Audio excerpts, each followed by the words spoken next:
When you go into Tinkercad, it should look like this with lots of examples of students' projects.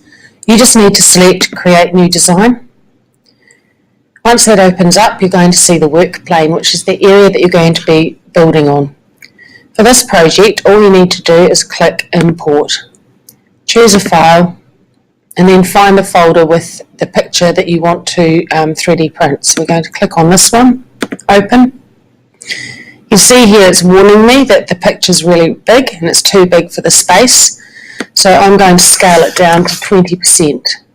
If you're not sure what to do around the size of your one, you just need to ask. I'm going to click Import. And you'll see even then it's still quite big, so I'm just going to use the zoom to zoom out, and I'm going to click on the dragon, and I am just going to drag that down. I'm holding Shift on my keyboard, and that helps to keep it all in proportion. And you'll now see that I've got my dragon on the work plane. So if I click the Home button, it brings me in to look at my dragon, and I can adjust this to look at the view that I want to see. So I want to turn this into a keyring with my name on it, so I'm going to choose over here, drag out this cylinder here, which is a hole already, and I'm going to change the measurements of that to 4 millimeters.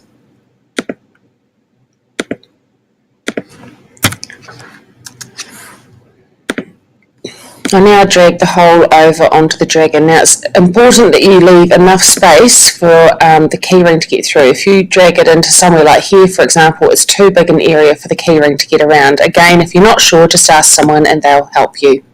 So I've put my cylinder in. I'm now going to click and drag around the whole shapes, which selects everything, and go up to this button, Group, and this will group my object, and now you can see there's a hole there. The next thing I'm going to do is put a name on it. So I'm coming over to the side here and I'm going to select text. I'm going to type in here the text that I want to be on the name tag. So I'm going to put George the dragon. And then you can adjust the size to the size that you want and then fit it onto your name tag just like that. Whoops.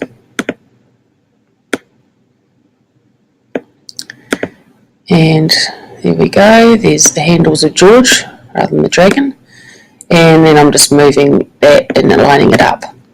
So that all looks good from the top, but when I tip it to the side, you'll see that the letters George are far too high. So what I'm going to do is click on my dragon shape, and there's a white square there, and that tells me how thick the dragon is off the ground. So I'm going to click 3. I want it to be 3 millimeters off the ground, or 3 millimeters thick, sorry. And then I'm going to click on the name, George, and I'm going to click on the white square in the middle. At the moment that's 10 millimeters high, but I want it just to be 6 millimeters high. And then that makes it so that it sticks out from the name tag. And then your name tag is looking pretty good. One last thing to do is to click and drag around all of it and group again.